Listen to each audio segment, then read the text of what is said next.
بسم الله الرحمن الرحيم. الحمد لله رب العالمين، والصلاة والسلام على رسوله وعلى آله وصحبه أجمعين. ثم أما بعد، مختصر رياض الصالحين من كلام سيد المرسلين. قيشت معنا باب مجاهدة، باب المجاهدة. أم بابا كباب ينزهم لا رياض الصالحين براستي بابيشي گرنگا مسلمان بخوێنێتەوە لی تێبگا و باز لە تێکۆشان و هەوڵدان و مجاهدە کات ئیمامی نەووی ڕەحمەتی خوای گەورەی لێبێت. وقد أحسن الترتيب حيث ذكر في الباب العاشر، بابي دايم تشيبو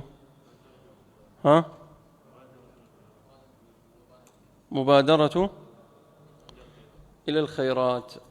كواتا إنسان دائما دەست پێشخەر بێ بۆ خەیرات، بۆ چاکەکاری. سەی تەرتیبی مصنف و عالمکن، کتێب هەروە تەلیفکەنەوە، هەمووی بە تەرتیب داناوە، بابەکانش، ئاەتەکان، فەرموودەکان. لە دوای ئەوەی دەست پێشخەری بۆ ئەبوابی خەیر، ئەوجا ئەبوابی خەیر پێویستی بە چییە؟ بە جیهاد و تێکۆشان و مجاهدەیە. چونکە ئەوانەی کە لە کاری خێران سێرەکەی زۆرێکیان ناگەنە ئەو سەری، لە ڕێگایە ئەکەون.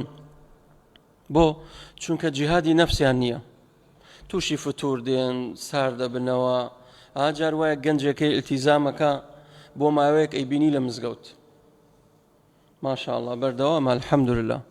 گەنجی وایە ماوەیەک تەڵەبی علمەکە، 2 ساڵ 3 ساڵ، دوای ئەوە سێرەکەی لە نیوەی ڕێ ئەکەوێت.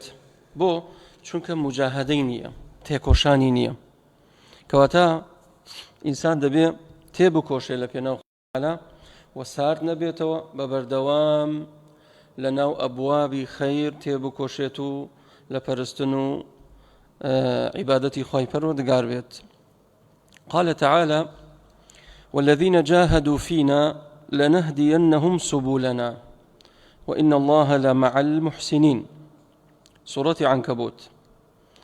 پەروەردگار من دەفەرمێ والذين جاهدوا فينا. ئەگەر دیقەتدەین سورة عنكبوت لە سەرەتای سورەتەکە هەر باسی مجاهداکە. لە ئاەتێکا فەرمێ ومن جاهد فإنما يجاهد لنفسه. جیهاد و تێکۆشان بۆ نەفسی خۆتە، چاکەیەکە و خێرێکە بۆ خۆتیکەی. تەماشایم ئاەتەکەن لە کۆتایی سوورەتەکەیە. خوای تەعالا فەرمێ والذين جاهدوا فينا لنهدينهم سبلنا، يعني ذكر ثمرة مجاهدة. ئەو جا لێرە باسی چییە کات خوای تەعالا؟ ئینسان کە تێبکۆشێ و مجاهدەی نەفسی بکات لە کاری خەیر و چاکە، بەرهەم و سوودەکانی چییە؟ لنهدينهم سبلنا. ئەو ئێمە ڕێگاکانی خێریان نیشان ئەدەین، واتە هیدایەتیان ئەدەین بۆ ڕێگاکانی خەیر.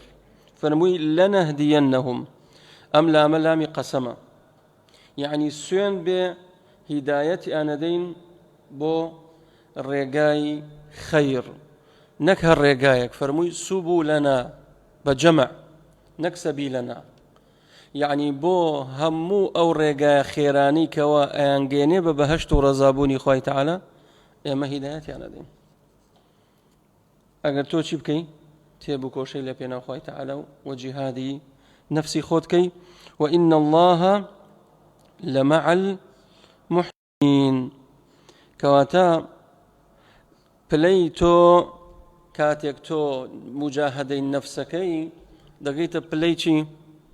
ئیحسان، کە بەرزترین پلێ لە ناو ئیسلامایە. الإحسان أن تعبد الله كأنك تراه فإن لم تكن تراه فإنه يراك. کەواتە تێکۆشان سێکن، سوودەکانی، فەوائیدەکانی ئەوەیە کە خوای گەورە لێت ڕازێ بێت، ئەوەیە کە خوای پەروەردگار هیدایەت دەدا، ئەوەیە گەیتە دەرەجەی مەقامی چێ؟ ئەو کەسانی کەوا محسنا كمحسن جبوين خواي قولي لقلطايا وإن الله لمع المحسنين وبردوام خواي قولي لقلطايا پشتیوانتە سەرتەخات مناسەڕەتەکات بە هۆکاری چی؟ بە هۆکاری ئەوەی کە تۆ تێدەکۆشەی لە پێناو خوای پەروەردگار. وقال تعالى واعبد ربك حتى يأتيك اليقين. وجهي دلالة لم آياتا مجاهدة كامية كيف يمضلي واعبد ربك حتى يأتيك اليقين، يعني هل واعبد ربك ما مجاهدة ببردوام. أحسنت. واعبد ربك حتى يأتيك اليقين، هتاكو مردن يقاتقريت، هتاكو مردن بوشي مردني بيقينا وبردوت چونك موت حتمية ويقينا. موت واتام مردن حتما ويقينا. إنسان هم إنسان كل نفس ذائقة الموت، كواتا تو تيبكوشي لمجاهدي نفس با هتاكو مردن يقاتقريت، هتاكو جياني دنيا بجيد يليد. وقال تعالى واذكر اسم ربك وتبتل إليه تبتيلا. خوي تعالى فرمي واذكر اسم ربك يادي خوي پروردگارتك وتبتل إليه تبتيلا، واتا انقطع إلى الله سبحانه وتعالى، واتا داب بچري لهمو أشغالكاني دنيا بعد الله كد وابستبي بخوي تعالى، بعد الله كد خاوين ببوخوا. وتبتل إليه تبتيلا يعني شي تبتل واتا الانقطاع، يعني تو داب بچري لهموشتك بولاي خوي گوره برو. واذكر اسم ربك ببردوام ذكري خوي گوره بك، ببردوام دزبرداري أو دنيا بكوا هل تخلطينيت كلا خشتتبات بلكو انقطع عن الدنيا وبقرر بلاي خوي تعالى وخوي قرر لخود رازك وتدائم تولى جهادا. قال تعالى فمن يعمل مثقال ذرة خيرا يره. هركسيك مثقال ذريك خير شاكي هبت خيرا يرى. أمجبو لبابي مجاهدة هاوردي، يعني تو دائما چاکە بکە، گەورە بوو بچووک بوو تۆ چاکەی خۆتر بکە، بە کەمی مەزانە بچووک. ئیاکۆ محەقەرات شتی گوناهی بچووک بە کەم مەزانە، ئەمە یەک. لەولاوە حەسەناتی بچووکش بە کەم مەزانە، چونکە کەس نازانێ بەچی حەسەنەیەک ئەچێتە بەهەشتەوە. ئەوە تا ئافرەتێکی بەغیە داوێن پیس ئاوەدا بە سەگێک، ئاوەدا بە سەگێک خوای پەروەردگار بەهۆی ئەو کارەیەوە سوپاسی دەکا و لێی خۆشە بێت. لەوانەیە چەند کەس لە ئێمە خەڵکێکە بوو بێت توونی بوو بێت، توونی تەوحیدە، فكيف بمن سقى الناس التوحيد والسنة. تو خلق أمره توونیە کە تۆ باسی تەوحیدیان بۆ بکەی، باسی تعظیمی خوای گەورەیان بۆ بکەی. ئایا خەڵکانێک ئەمڕۆ توینی تەوحید و خواپەرستی و سنەتن، ئەمەیان گەورەترێت کە تۆ یان بچیت ئاوی سەگێ بدەیت؟ بێگومانەوە یەکەم. کەواتە خوای گەورە لە ئافرەتێکی بەغیە خۆش بوو کە ئاوی سەگێکیدا، لەولاوە ئیشەکەی تۆ مەقامەکەی تۆ زۆر گەورەترە و پیرۆزترە کاتێک تۆ خەڵکی بانگەکەی بۆ لای خواپەرستی، خەڵکی بانگەکەی بۆ لای خوا، بۆ لای قورئانی خوا، بۆ لای کەلامی خوا، بۆ لای سنەتی پێغەمبەری خوا صلى الله عليه وسلم. وقال تعالى وما تقدموا لأنفسكم من خير تجدوه عند الله هو خيرا وأعظم أجرا. أويكوا لبيشي خوتان دينيرن، چی دەنێرن بۆ پێش خۆتان؟ لأنفسكم من خير، خەڵکێکەیە شەڕ ئەنێرێت و خەڵکێکەیە خەیر ئەنێرێت. ئەوەی کە خەیر ئەنێرێت وما تقدموا ئەوەی کەوا پێش وەختە ناردووتانە، يا ليتني قدمت لحياتها قدمت وما تقدموا، كواتا هەوڵدا دنیا بکە کێڵگەیەک بۆ ئەوەی قیامەتت ئاوەدان کەیتەوە بینێرە بۆ ژیانی ڕاستەقینەی تۆ کە ئەو دیوە کە ڕۆژی قیامەتە خێر و حەسەنات کۆکەرەوە هەموو دەرگاکانی خێر زۆرە دەسەوەسان مەبە تەجیدوه عند الله هەرچی خێرێک کردو چەنێ ورد و درشت بێت بچووک بێ ئیلا دەیبینیتەوە لە ڕۆژی قیامەت يوم تجد كل نفس ما عملت من خير محضرا همو يبينت وما عملت من سوء أجا سيئات خراب كاريش تبي أو شبينيت بلام كات سيئات بيني تود لو أن بينها وبينه أمدا بعيدا أو جاد لي خوزقا يا ليتني لم أوت كتابيا ولم أدري ما حسابيا خوزقا كتابكم هالنبينيا نامم هالنبينيا كارتكم هالنبينيا چی خەجاڵەتیەکە چی ڕوڕەشیەکە ئەمڕۆ من ڕاسب بووم بەڵام ئینسان ئەگەر خێر بۆ پێش خۆی بنێرێت ئەوە تەجیدوه عند الله هو خيرا وأعظم أجرا چونکە خوای گەورە خەیرە و لەگەڵ ئەوەشایە پاداشتی گەورە ئەبەخشێ بە بەندەکانی بە هۆکاری چی مجاهدەی نەفس وما تقدموا لأنفسكم وما تفعلوا من خير فإن الله به عليم ئێوە هەر خێرێک بکەن خوای گەورە پێتان دەزانێت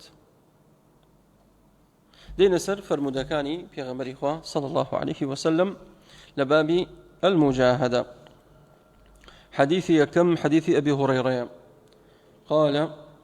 قال رسول الله صلى الله عليه وسلم رضي خوي يقول أبو هريرة بيت حديثك البخاري وحديثك حديث شي قدسية دفرمي إن الله تعالى قال پروردگار فرمويتي من عاد لي وليا فقد آذنته بالحرب هر کەسێک دژایەتی ولي من بكات أو من فقد آذنته يعني فقد أعلمته الإيذان يعني الإعلام الإيذان يعني الإعلام هر کەسێک دژایەتی ولي من بكات أو من إعلاني حرب و جەنگی لەگەڵاکەم و هەر کەسێکش خوای تەعالا بجەنگێ بەرامبەر خوا بە دڵنیاییەوە دۆڕاوە بە دڵنیاییەوە سەرشۆڕە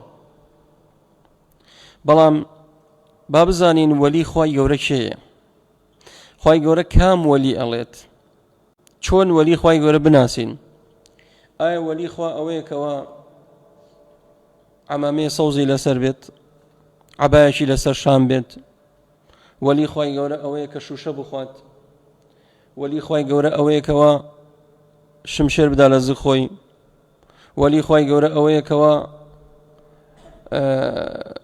قامیش بخوات چییە وەلی خوای گەورە دوو پشکە خوا مارە خوات نەخێر لە ئاەتێکە خوای پەروەردگار پێمان دەڵێ وەلی خوای تەعالا ئەوانن الذين آمنوا وكانوا يتقون دەبێ ئەم دوو صیفەتەیان تیا بێت وەلی خوای گەورە ئەم دوو صیفەتەی تیانە بوو ئەو وەلی خوا نیە ألا إن أولياء الله لا خوف عليهم ولا هم يحزنون الذين آمنوا وكانوا يتقون لهم البشرى ولي خوا أبي أمدو صفتي تذابت الذين آمنوا كإيماني توحيدي بخواي قولدين لأركان كان إسلام لأركان كان إيمان وخوا پرستن بتنها دور لشخص پرستی و قبر پرستی هانا و هاور بو غیری خوانا بن عقیدەیەکی جازمی هەنەیە بەخوای پەروەردگار پشت بەخوای گەورە ئەبەستن حیوان بۆخوای گەورە سەرەبڕن داوای کۆمەکی و یارمەتی لە خوای گەورە ئەکەن داد و ناڵەیان بۆ خوای پەروەردگارە بۆ غیری خوا نییە الذين آمنوا يعني الذين وحدوا الله هو اللي خوايا أما كسيك ما بيني هاناي بو قبري برد داوي لقبري كد وادعاي ولايات شكل وتي من ولي خوان يكسر لينشي النخل راس ناكي دروكيت ولي خواي قورة دبي بس لخوا داوا بكات ولي خواي تعالى دبي بس عبادته برستني خواي قورة بكات الذين آمنوا وكانوا يتقون وتقواي خواي قورة شان هيا يعني خۆپارێزن لە حرامەکان خۆیان دەپارێزن. ئەوە لەولا وەطاعەتی خوای پەروەردگارەکەن، ئەوامرەکانی خوای گەورە جێبەجێکەن، لەولاشەوە لە نەهی و حرامەکان خۆیان دەپارێزن. وەلی خوای گەورە ئەوەیە. بۆیە بیکەن بە قاعیدە. وەکو بەغدادی ڕەحمەتی خوای گەورە لێ بێ دەفەرمێ: إذا رأيتم الرجل يطير في الهواء أو يمشي على الماء أو كاتك يدعي بالمغيبات، يان أو تا باسي ادعاء غيبكات. خلش يكتان بيني ادعاء أواكا لآسمان فريت، خلش يكي بسر آور ريكات، خلش يكي بسر آقر ريكات، خلش يكي ادعاء غيبكا لمن الغيب زانم أزانم چی ڕوەدات بەیانی. دەفەرمێ باوەڕی پێ مەکەن حتى تعرضوا أعماله على الكتاب والسنة. کردەوەکانی بدەن لە تەرازوی قورآن و سنت. ئەگەر موافقی قورآن و سنت بوو باوەڕی پێ بکەن، ئەگەر پێچەوانی قورآن و سنت بوو باوەڕی پێ مەکەنەوە، بزانەوە چییە؟ ساحر و دەجال و فاڵچەیە. بۆیە ئەمڕۆ هەر کەسێک ئیدعای ئەوە بکا بڵێ من وەلی خوام، قەڵین جارێ باسێر ئەعمالیکەین کردەوەکانی ئایا بە جۆرەی قورآن و سنەتە؟ بە جۆرەی قورآن و سنت بوو بەڵێ ئەوە وەلی خوایە. و ئێمە نەفی وەلایەتش ناکەین، وەلی خوای گەورە هەیە. الله وەلی الذین ئامنوا، و لە ئیمانداران هەن دۆست و خۆشەویستی خوای تەعالان. بەڵام ئەو وەلایەتە کە خوای گەورە پێی خۆشە و پێی ڕازیە ئیمانمان بەوەیە.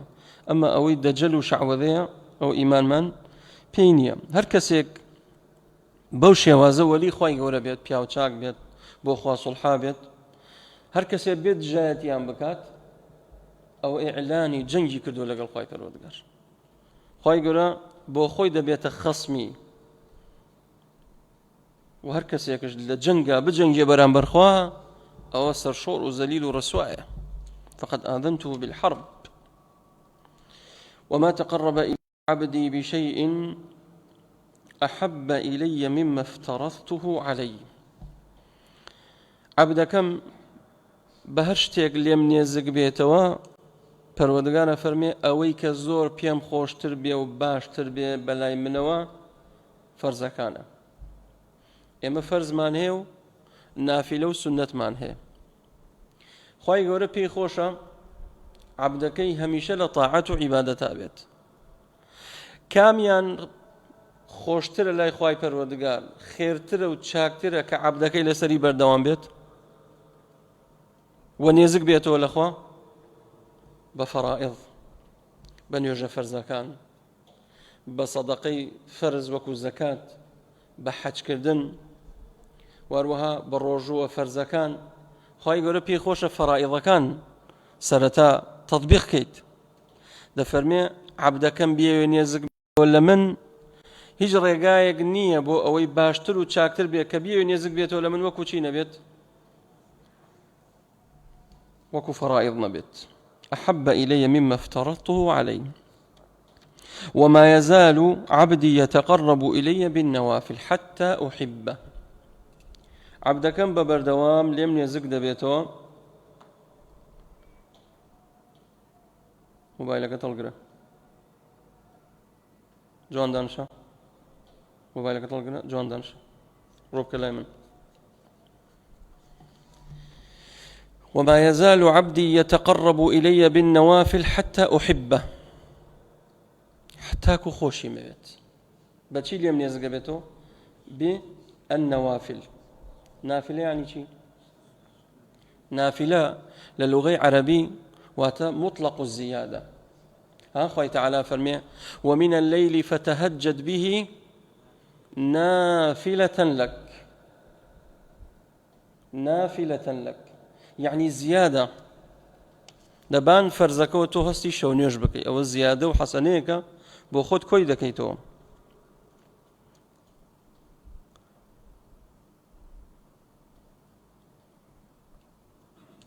وكل ما زاد على الفرض فهو نافلة. وكل ما زاد على الفرض فهو نافلة. وهشتێکش لەبان فەرزەوە زياد بو أو بي أوتري نافلة، وممكن بي بوتري تطوعش، وبي أوتري سنتش، بنافلة أوتري تطوع، بنافلة أوتري سنة. حكمة لداناني نافلة شيء سنة. ئەگەر تۆ کە مکوڕیت هەبوو لە فەرزەکان بە سونەتەکان پڕە بێتەوە.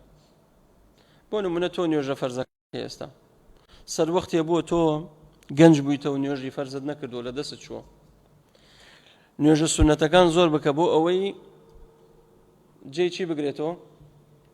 نوێژە فەرزەکان بگرێتەوە. یان تۆ ڕۆژی فەرزت هەیە نوقسانە لە ڕۆژی قیامەت، خوای پەروەردگار دەفەرمێ بڕۆن ئەم عەبدەم بزانم نافیلەی هەیە سنەتی هەیە بۆی بیخەنە جێی فەرزەکان. حکمت لە سنەت ئەگەر کەسێک پرسیای لێتان کە بڵێ بۆچی ئینسان سنەت بکە، ئەڵێن حکمەتەکە ئەوەیە خەلەل و نوقسانیەک هەبوو لە فەرزەکان بە سنەتەکان پڕە بێتەوە، بە سنەتەکان پڕ دەبێتەوە. وهروها حكمتي تر ينال بها صاحبها محبة الله، يعني محبة الله.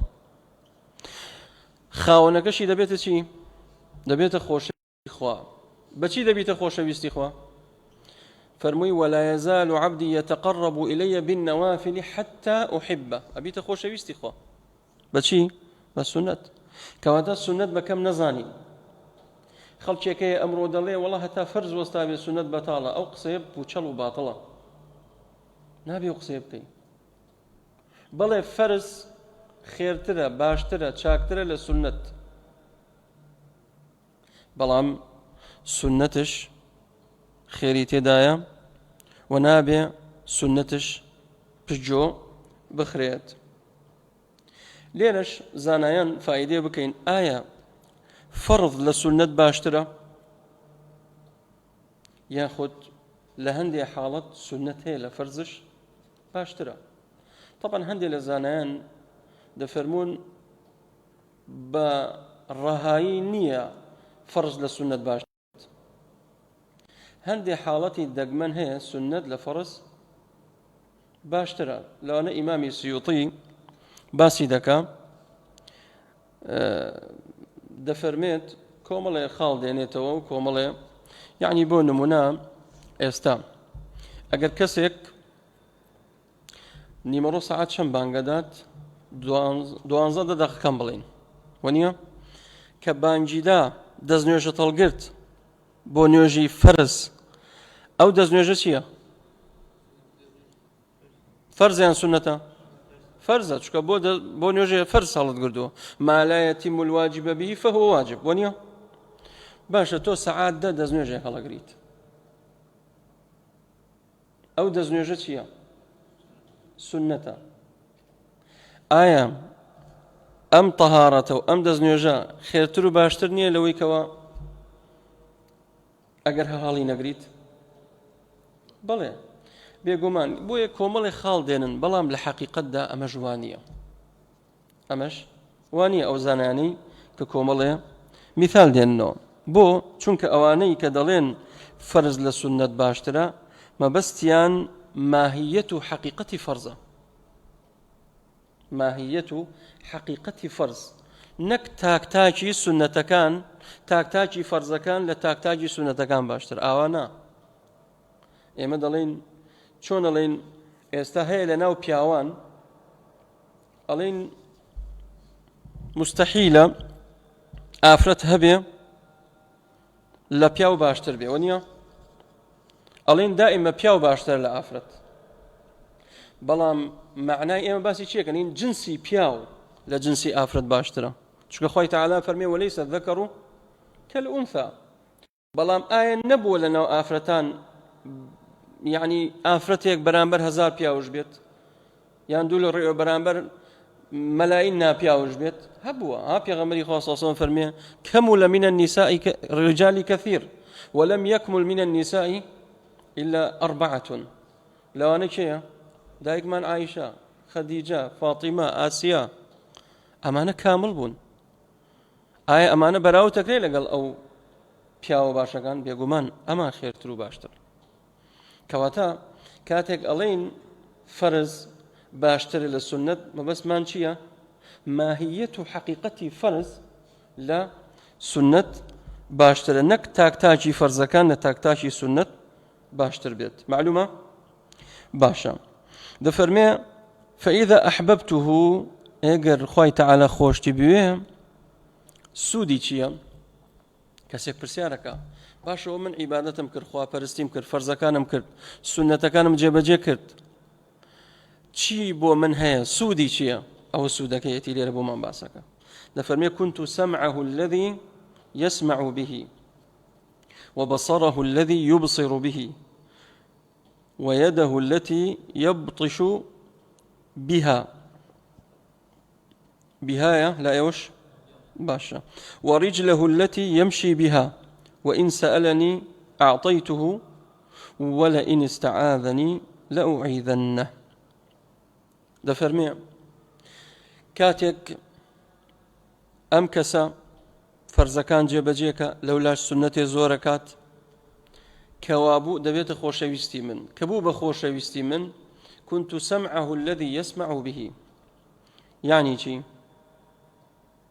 يعني وای لێ ئەەکەم بە سەمعی بەبیستنی بەس گوێی لە خێر و چاکە بێت ئەوەی شەڕ بێ بە گوێی لێ بێت نایەڵم گوێی لێ بێت یارمەتی ئەدەم چکە بوویتە خۆشەویستی خوا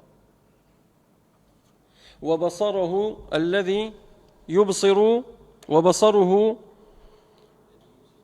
الذي يبصر به وبصره الذي يبصر به وأبم بوشاوي كاتك بتوي نظري بيبكي خوي تعالى نالي نظري حرام بكي تيروانيني حرام بكي بەڵکو یارمەتی تەدا کەوا تۆ دائیمە سێریشتی باش بکەیت چکە تۆ بوویتە خۆشەویستی خوا ئەوجا خوای تەعالە نایەڵێ بەرەو تاوان بڕۆیت ويده التي يبطش بها وروها أبما أو دستيك أي وشينت واتا دستيك نالم هنگاو بناد ياخد دستكي بوشينت إلا بوكاري خير لبت نالم بدست ظلم كات نالم بدستكي تعدا بكات نالم بدستكي اشتي خرافة بكات خواهي قوري أرمتي درتبت وروها ورجله التي يمشي بها وبت ببيكاند هنگاو بنيد بوكاري حرام وخراب خواهي قوري نالت خواهي قوري ثالث ورجله التي يمشي بها وإن سألني أعطيته وإن سألني أعطيته أجر داوام ليبكا أو الله ميدبو شي نعمتك چەند لإيمة دعاي هي دەبێ بپارێتەوە لە خوای گەورە وەرە فەرزەکان و سونەتەکان تەطبیق کە ئەبیتە خۆشەویستی خوا کە بوویتە خۆشەویستی خوا دوعاکەت ڕاستەوخۆ قبوڵە حەج داوایەک تەبێ خوای گەورە وەڵام تەداتەوە ولئن استعاذني لأعيذنه ئەگەرش پەنا بە من بگرێ ئەو پەنای دەدەم خوای پەروەردگارە فەرمی ئەو من پەنای ئەدەم و نایەڵم کەس عەزێتی بدات أم حديثش لا بخاري هاتوا رحمة خوي فرودقاري ليه تائر بس به الحمد لله وصلى الله وسلم على رسول الله.